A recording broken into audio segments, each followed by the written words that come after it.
한계에 봉착한 대한민국, 이제 지방 시대라는 한 축을 통해서 다양한 성장 엔진을 마련해야 할 때입니다. 윤석열 정부가 어떤 생각을 가지고 있을지 궁금한 국민들이 참 많으실 텐데요. 우선 우동기 국가균형발전위원장의 설명을 들어보겠습니다. 네, 안녕하십니까. 국가균형발전위원회 위원장 우동기입니다.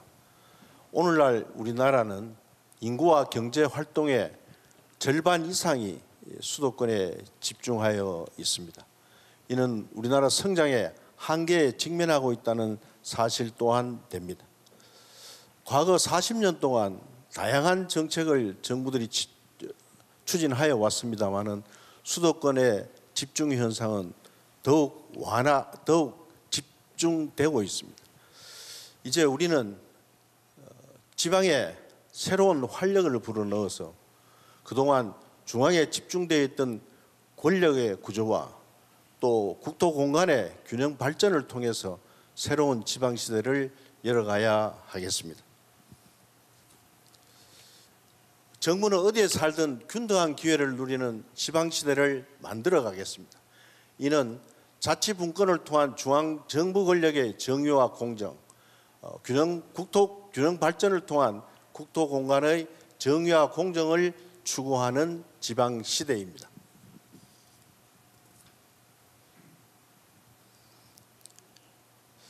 이를 위해서는 먼저 지방자치단체의 권한과 예산을 대폭 확대해야 되겠습니다.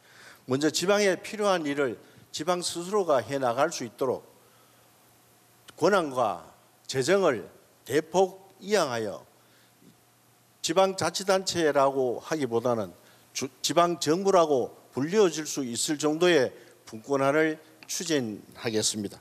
그리고 국가재정 운영 시스템의 전환과 경제정책의 전환도 대폭 이루어져야겠습니다.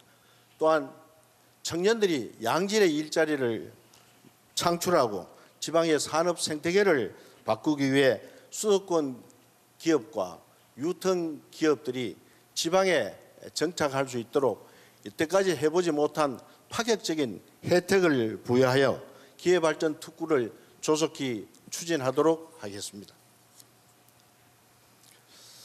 2차 공공기관 이전의 지방 이전도 적극 추진하겠습니다. 산업은행의 부산 이전을 조속히 마무리하고 360개에 해당하는 2차 공공기관의 이전의 기준과 원칙, 방법을 조속히 마련하여 빠르면은 내년 하반기에는 이전이 시작되도록 추진하겠습니다. 다음으로는 교육 자유특구를 도입하여 지방에서도 인재가 성장하고 정착할 수 있도록 교육 여건과 획기적인 교육복지 제도를 통하여서 교육 정책을 통한 저출산 문제와 지방의 인구 유출, 또 공교육의 정상화를 통해서 한 사육비 절감 등을 지방에서부터 해결하도록 하겠습니다. 또한 지방혁신의 핵심인 지방다육 살리기를 적극 추진하여 지방의 활력소가 되도록 하겠습니다. 정보화로 인해서 더욱 심화된 수도권 집중 문제를 해소하기 위해 지방의 디지털 역량을 높이고 수도권과 대등한 지방의 인공지능 생태계를 조성하겠습니다.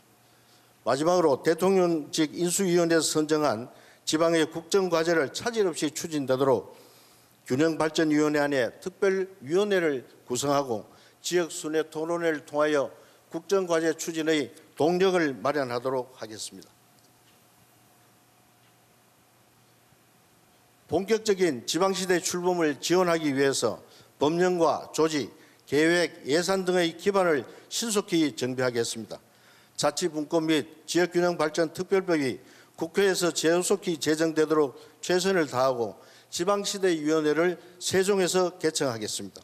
이를 위해 국가균형발전위원회를 내년 3월 중으로 세종으로 이전하겠습니다. 이 자리에 나오신 주호영 원내대표님과 성일종 정책위원장님의 협력을 적극 요청하는 바입니다. 지방시대 5개년 계획을 종합계획을 수립해서 이 계획이 체계적이고 계획적으로 추진하여 지방시대가 하루빨리 정착될 수 있도록 하겠습니다. 우리 모두가 함께 잘 사는 공정한 대한민국, 이제 지방이 함께 만들어 가겠습니다. 감사합니다. 네, 우동기 국가균형발전위원장 말씀 잘 들었습니다. 지방이 살아야 나라가 산다고 하죠. 한국고용정보원에 따르면 30년 후에 전국 시군구 228개 중 절반 가까이인 46%가 사라진다고 합니다. 우리가 필히 이 지방의 생존 전략을 논해야 하는 이유입니다. 그렇습니다. 그래서 지방 시대에 대한 고민이 가장 많으실 것 같은 세 분을 특별히 오늘 이곳에 모셨는데요. 우선 김헌영 강원대학교 총장님 말씀부터 한번 들어보겠습니다. 네, 마이크 좀 전달해 주시죠. 안녕하십니까. 강원대학교 총장 김헌영입니다. 저는 국가균형발전위원회 지방대학 활성화 특별위원회 위원장도 맡고 있습니다. 우리나라는 현재 출생률이 0.8 정도로 인구가 급감하고 있습니다. 학력 인구도 급감하여 대학 지원자 수가 대학 입학 정원을 초과한 상태입니다. 더 심각한 문제는 수도권으로 청년 인구의 유출 문제이죠. 청년 인구 유출은 수도권을 제외한 거의 전 지역이 지방 소멸의 위기에 마주하게 되고 또 거기에 있는 지역 대학들 역시 위기에 직면하고 있습니다. 지역 대학의 위기는 비단 대학만의 문제가 아니라 지역 사회와 지역 경제에도 악영향을 미치게 되는 거죠. 청년 인구 유출의 주요 원인은 일자리와 교육이라고 합니다. 일자리 문제는 교육 문제, 특히 대학 교육 문제와 밀접하게 연관이 있습니다. 지역 대학의 교육 시스템이 완비되고 연구 역량을 갖추게 된다면 대학 내 창업이 활성화되고 또 지역의 기업들이 대학의 아이디어를 구하기 위해서 지역으로 자발적으로 스스로 몰려들게 될 것입니다. 지방 소멸을 막고 지역 대학의 위기를 극복하고 지역 균형 발전으로 국가 경쟁력을 제고하기 위한 첫 단계는 바로 지방대학을 지원하고 육성하는 것입니다. 지방화 시대의 시작은 지방대학의 육성입니다. 정부 차원에서 적극적인 대책을 마련해 주시기를 바라겠습니다. 감사합니다. 네, 말씀 잘 들었습니다. 그러면 윤석열 대통령의 균형 발전에 대한 생각을 들어보겠습니다. 네, 이따가 교육 개혁에 관한 그 얘기할 때도 좀 나오겠습니다만은 오늘 강원대 총장님께서 지역의 그 균형 발전 또 지방 발전의 핵심이 지방 교육이라고 말씀하신 거에 대해서 저도 아주 적극 공감합니다. 또 그 중에서 이런 고등교육에 대한 지원이 중요하다라고 하는 거에 대해서 저도 아주 적극 공감합니다. 제가 그 통이동 그 인수위 시절에 그 경제 6단체장을 이제 초치해서 그 도시락 회의를 한 적이 있는데 정부에서 뭐를 해드리면은 이 기업의 투자가 더 활성화되고 좀 성장에 도움이 되겠습니까? 라고 물어보니까 다 이구동성으로 좋은 인재를 좀 많이 공급을 할 수 있게 교육제도를 좀 혁신해 주십시오. 이런 얘기를 많이들 하셨습니다. 그리고 제가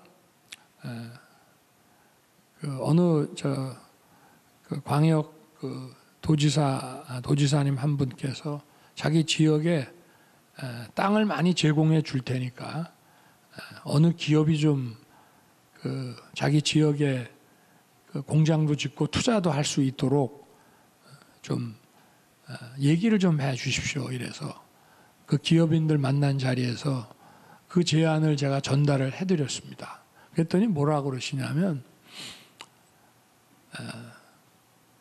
거기 땅을 공짜로 줘도 안 갑니다. 이러는 거예요. 왜 안 갑니까? 그러니까 직원들이 안 따라옵니다. 이겁니다. 핵심 기술자들 이런 직원들이 안 따라오기 때문에 거기서 공장을 지어봐야 돌릴 수가 없습니다. 이래요. 과거에도 그런 적이 있었죠. 모 기업에서 그 천안 그 아산 탕정에다가 대규모 그 공장을 지었는데 경쟁 기업에서 파주에다가 지어놓으니까 중요한 그 기술자들이 전부 그 전사를 해가지고 그 기업에서도 뭐 하여튼 특단의 대책을 이렇게 강구하고 했는데요.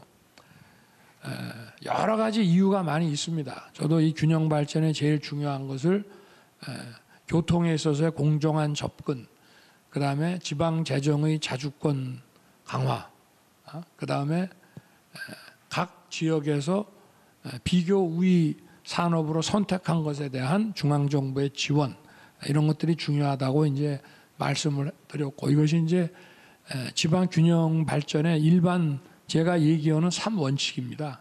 그런데 이제 그 핵심 중에 핵심으로 들어가면 결국은 교육 문제입니다. 기업은 사람을 따라가고 사람은 정주 환경을 따라가는데 그중에 제일 중요한 게 학교입니다.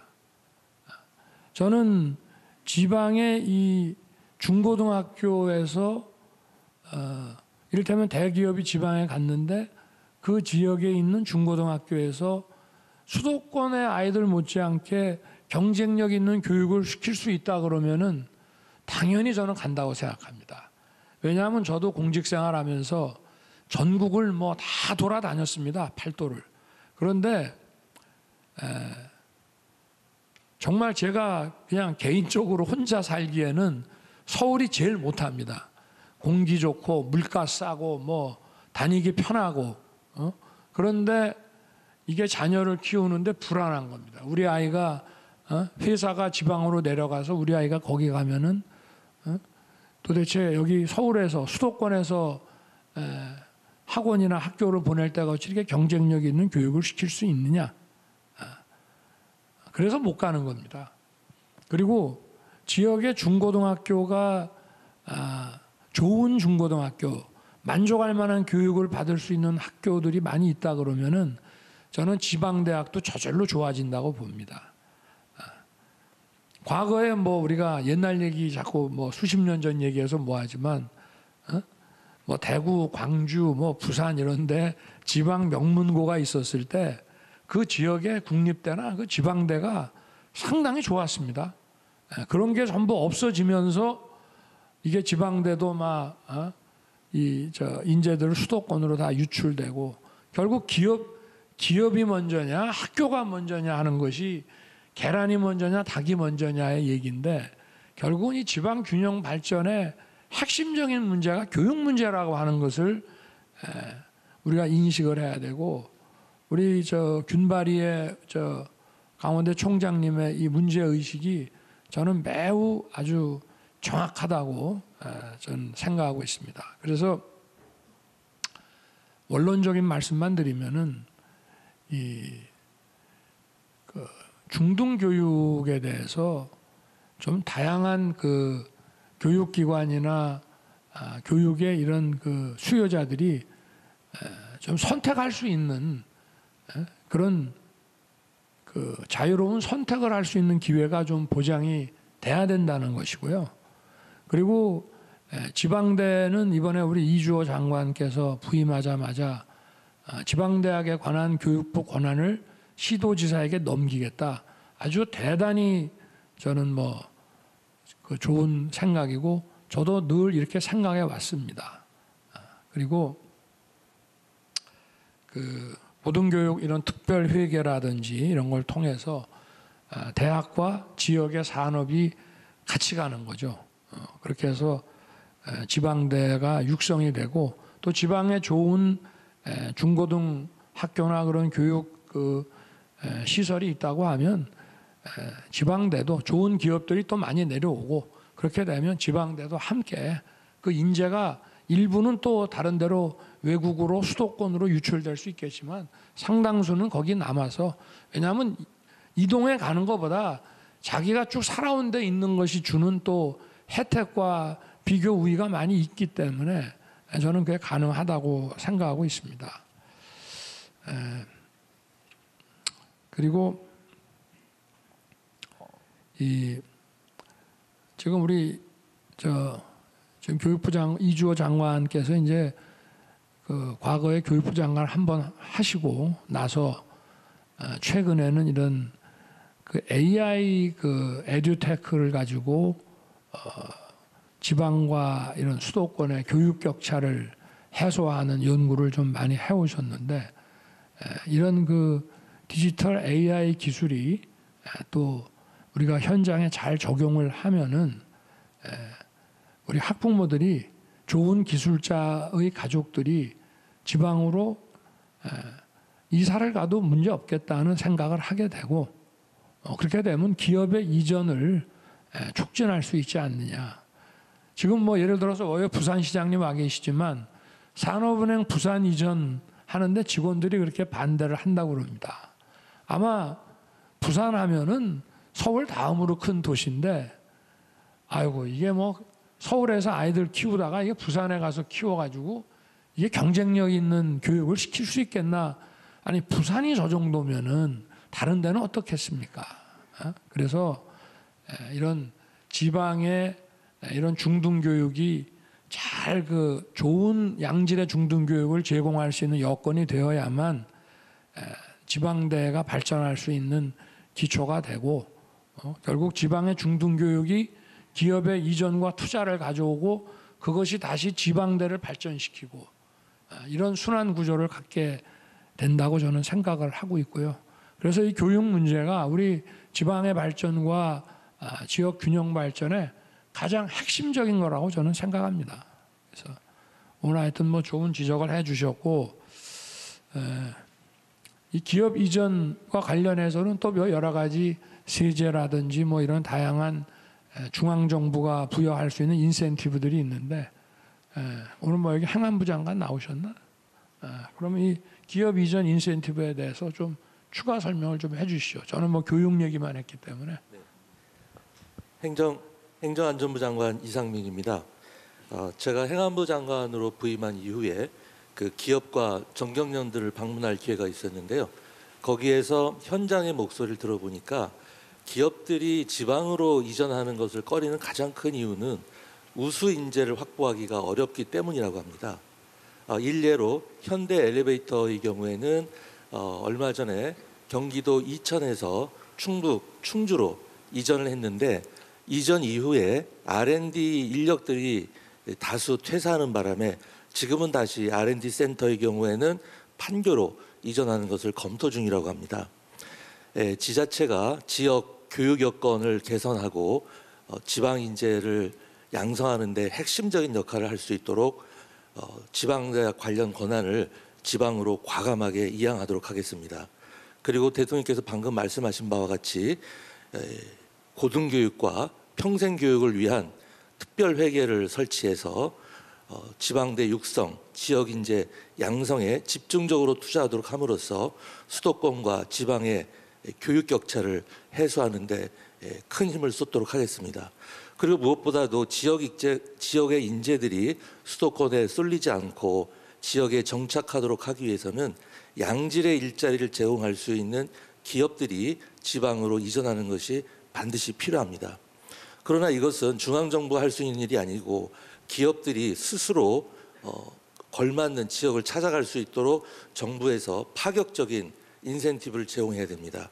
이를 위해 정부에서는 세제, 그다음에 재정적 인센티브는 물론이고 기업이 원하는 입지를 제공을 하고 정주 여건을 제공하는 등 필요한 모든 수단을 제공할 것입니다. 그리고 이를 위해서 강력한 범정부 차원의 지원 체계도 운영하도록 하겠습니다. 네, 이상민 행정안전부 장관께서 답변을 주셨습니다. 제가 안내 말씀을 좀 드리겠습니다. 지금 100분이라는 시간이 저희에게 주어졌는데 이렇게 얘기를 하다 보니까 시간이 참 짧게만 느껴지는 것 같습니다. 그래서 질문을 주실 때 편안하게 하실 말씀을 다 하시되 좀 간략하게 해 주십사 하는 굉장히 어려운 부탁을 좀 드리도록 하겠습니다.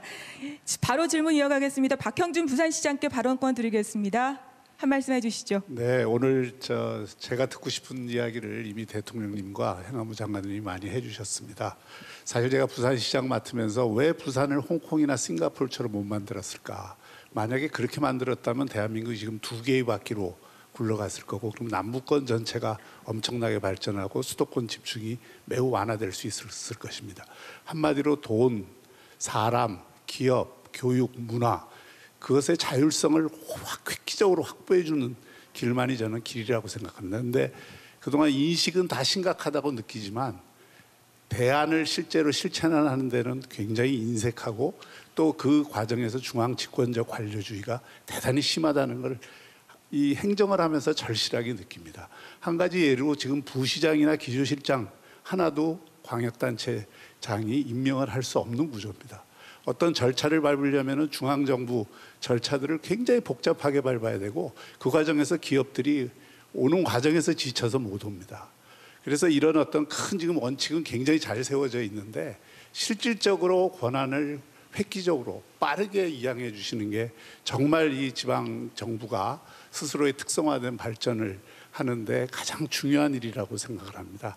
그래서 실질적으로 정말 이 광역단체나 지방정부 또 기초단체들이 원하는 그런 권한 이양을 획기적으로 좀 빠르게 해주시기를 간곡히 부탁드립니다. 네. 네, 말씀 잘 들었습니다. 근데 지금 대통령께서 여기 지금 함께 하고 계시기 때문에 바로 지금 답을 주시면 좀 부산에서 올라온 걸음 수고가 좀 덜할 것 같은데요. 어떻게 생각하십니까? 아니 저는 뭐 우리 시도지사님들하고 이렇게 분기별로 그 자리를 할 때마다 또 행안부 장관도 배석을 하는데 하여튼 웬만한 거는 다 넘겨드리라 그럽니다. 그런데 이런 문제가 있어요. 여기 용산 대통령실에 미국의 이 주지사들이 여러분이 오십니다. 그래서 이분들이 자기 주에 우리 한국 기업 이제 투자 유치를 하기 위해서 왔다가 온 김에 이제 와서 인사도 좀 하고 그걸 좀 뒤에서 많이 지원해 달라 이런 얘기를 이제 하는데요. 그 참 왜 미국의 시도지사들은 미국의 그 주지사들은 이렇게 적극적으로 전 세계를 다니면서 투자 유치를 하는데 우리나라 시도지사들은 왜 그렇게까지는 못하나 한번 생각을 해봤는데 확실히 이 연방 정부에 있어서의 권한의 그 분배하고 중앙과 그 연방과 그 주의 분배와 또 이런 우리나라 같은 경우에 중앙과 그 광역 지방 정부와의 이 권한의 이 분배가 차이가 많구나 하는 걸 느꼈습니다. 왜냐하면 주는 연방법을 제외하고는 각 주에서 다양한 법들을 만들기 때문에 주지사가 얼마든지 그 법에 따라 재량도 행사하고 혜택도 줄 수가 있어요. 근데 우리나라 같은 경우는 법을 만들 때 모든 전국에 똑같이 적용되는 법을 만든단 말입니다. 예를 들어서 뭐 건축법을 하나 만든다 하는데 그 건축법을 예를 들어 연방정부 같으면 건축법 같은 거는 각 주에다가 줘버리지 연방정부가 그런 법을 안 만들거든요. 근데 우리는 똑같은 건축법을 만들어서 적용을 하면 부산시장님이 뭐 좀 인센티브를 주려고 해도 재량이 없어요. 세제도 마찬가지고. 그래서 이게 앞으로 향후에 우리가 정말 그 지방에 뭐 저희가 뭐 대통령 영문이나 이런 거로서 지방에 보낼 수 있는 거는 과감하게 하겠습니다만은 더 근본적으로 우리는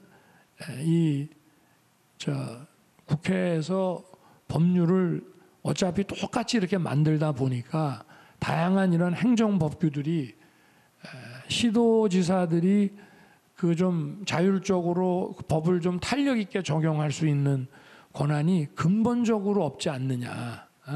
물론 제가 안 하겠다는 게 아니고 저는 하여튼 대통령 영으로 할 수 있는 것까지는 충분히 하겠습니다만은 더 근본적으로 우리 국회에서 이 부분을 좀 고민을 해 주시면은 지방 정부가 더 자율성을 가지고 또 지방 정부끼리 서로 아주 치열하게 이 경쟁하는 그런 구도를 만들 수 있지 않겠나 그렇게 생각합니다. 네. 네, 대통령님께서 시원하게 답변을 해주셨습니다.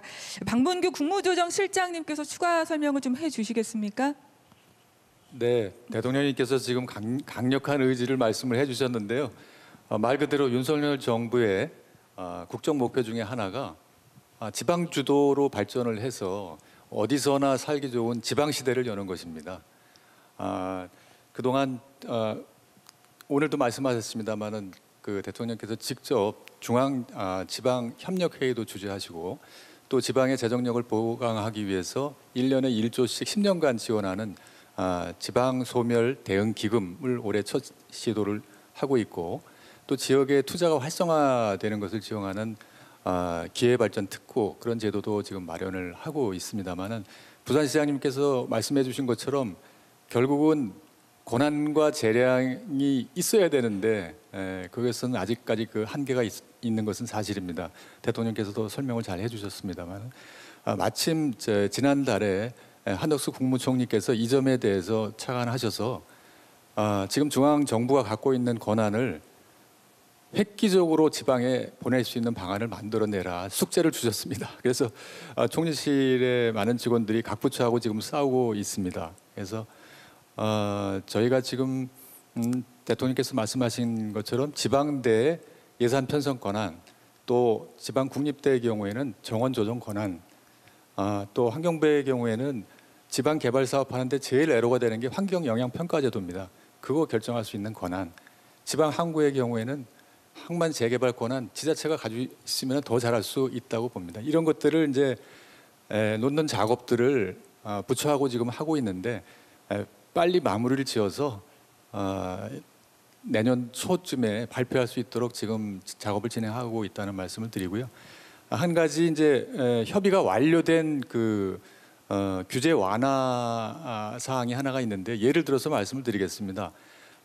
문화재 지역을 이제 지정을 하면 일정 범위 내에서 개발이 제한됩니다. 지역 개발의 가장 큰 장애 요소가 되는 거죠.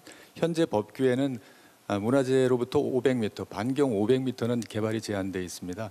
이것을 지역 조례로 200m까지 줄일 수 있도록 하는 것을 이제 부처 간 협의가 완료됐습니다. 이런 것을 이제 부산의 구포구의 당숲이라는 문화재 구역에 적용을 하면 약 한 60% 정도 되는 지역인데요. 약 한 50만 제곱미터 지역이 이런 개발 제한에서 해제가 될 수 있는 효과가 있겠습니다. 정부가 대통령께서도 말씀하셨습니다만 강력한 의지로 뭐 인허가권뿐만 아니라 각종 규제에 관한 권한을 지방으로 넘기고 지방이 지방 주도로 발전을 하는 진정한 지방시대 만들어가도록 최선을 다하겠습니다. 이상입니다. 감사합니다. 자, 오늘 지금 분위기가 아주 무르익고 있거든요. 좋은 말씀들 많이 해주고 계신데요. 정말 아쉬운 것이 지금 생방송이기 때문에 지금 좀 빠른 진행이 필요합니다. 그래서 앞으로 지금 답하시는 분들, 질문하시는 분들은 조금 빠른 답변 부탁드리겠습니다. 다음은요, 이재하 대구 상공회의소 회장님께서 말씀을 해주시겠습니다. 예, 대구 상공회의소 회장 이재하입니다. 대구와 같은 광역시도 청년 인구가 지속적으로 유출되고 있습니다. 이거는 지방의 젊은 고급 인력들을 수용할 수 있는 좋은 일자리가 없기 때문입니다. 또 대통령께서 지역을 방문하셔서 많은 공약을 하셨는데 그 대부분이 건설, 교통과 같은 인프라에 대해서 말씀을 해주셨습니다. 이게 젊은 인력들이 지방에 남게하는 정말 좋은 요소입니다. 일례로 출장이나 휴가를 미국이나 유럽 갈 때 대구에서 인천공항까지 한 반나절이 걸립니다. 아침 비행기를 타는 데는 새벽에 가야 되니까 굉장히 불편합니다. 그래서 대구 공항이 빨리 이루어졌으면 좋겠다는 생각이 들고, 대구 또 인근 직장으로 출퇴근하는 사람들이 서울과 같이 교통이 편리하지 못합니다. 대중교통이 그렇게 좋지 못하기 때문에 우리 지역뿐만 아니라 다른 지역도 마찬가지로 일자리 및 인력이 그대로 남아 있으려면은 교통과 같은 인프라가 빨리 이루어져야 될 것입니다. 지역에 사는 사람들이 차별을 느끼지 않고 또 편리하게 생활할 수 있어야 좋은 일자리도 유치가 되고 좋은 기업이 옵니다. 그리고 우수한 인력도 아마 머무를 것으로 생각합니다. 감사합니다. 네. 대통령님께서 이 지방 시대를 위해서 덧붙여 주실 이야기가 있으시겠습니까? 선거 때 이제 공약하고 또 국정과제로 만들어 놓은 이런 지방 인프라 사업을 동시에 같이 진행하기가 여러 가지 재정 여건 때문에 아무래도 시기적인 좀 차이가 있을 것 같습니다. 그래서 각 지방에서 먼저 그 지역의 경제 활성화를 위해서 아주 가장 우선적으로 해야 될 그 사업들을 좀 먼저 지정을 해서 알려주시면은 그런 인프라 사업을 중점적으로 해서 중앙정부에서 재정, 세제 이런 다양한 지원들을 해서 지역 경제에 가장 도움되는 인프라 사업부터 우선적으로 착수할 수 있도록 그렇게 하겠습니다. 우리 정책위 의장님께서 좀 여기에 대해서 지방 인프라 사업과 관련해서 좀 한 말씀 좀 해주시죠. 네, 대통령, 정책위장입니다. 대통령님께서 늘 평소에 말씀을 주신 게 이 격차 해소에 대한 문제를 주셨습니다. 그래서 일극 중심의 수도권과 지방의 격차가 큰데 이 중에서도 그 격차를 여러 가지 보면 소득 격차, 의료 격차, 교육 격차, 그리고 문화에 대한 격차가 있습니다. 그래서 지금 교육 격차에 대해서는 자세하게 설명을 하셨고요. 지금 이 지방을 위해서 지금 현재 국회에서도 여러 가지 법안을 많이 내 있습니다. 그래서 대통령님께서 취임을 하셔가지고 100일 될 때까지 저희가 약 한 92개의 법안을 냈습니다. 그 중에는 농촌 지방의 재구조화와 같은 이런 법안이 있고 또 도심융합 특구 조성 및 지역 중소기업에 대한 특별 지원과 같은 이런 법안들이 지금 현재 나와 있습니다. 앞으로 이거 말고도 의료 격차를 위해서도 또 대통령께서 호남을 방문하셨었을 때 지방 이런 의료원들을 국립병원화 하시겠다라고 그런 말씀도 하셨고 그래서 각각 파트별로 이러한 격차 해소에 대한 여러 가지 구상을 많이 밝히신 적이 있습니다. 그래서 당에서도 이런 부분을 충분히 지금 입법적으로 뒷받침을 하고 있다는 말씀을 드리고요. 또 조영 원내대표님이 나오셨는데 여야 간의 협의도 어느 정도 진행이 돼서 특히 교육 문제 전에 국가재정전략회의가 있었을 때에 이런 지방 교육 재정 교부금에 대해서 개혁의 필요성을 말씀을 하셨습니다. 그래서 이번에 여야 간의 협의가 어느 정도 진행이 됐고 이러한 지방 대학에 대한 지원에 대해서도 여야 간의 합의를 거쳐서 아마 이번 예산안이 통과될 때는 이런 교육 격차에 대한 예산적 지원 문제도 법안으로 통과될 거로 예상하고 있습니다. 말씀 주신 이러한 격차 문제에 대해서 입법적으로 당이 적극적으로 지원하도록 하겠습니다. 네, 말씀 감사합니다. 국민과의 약속 그리고 실천 제1차 국정과제 점검회의 계속되고 있습니다.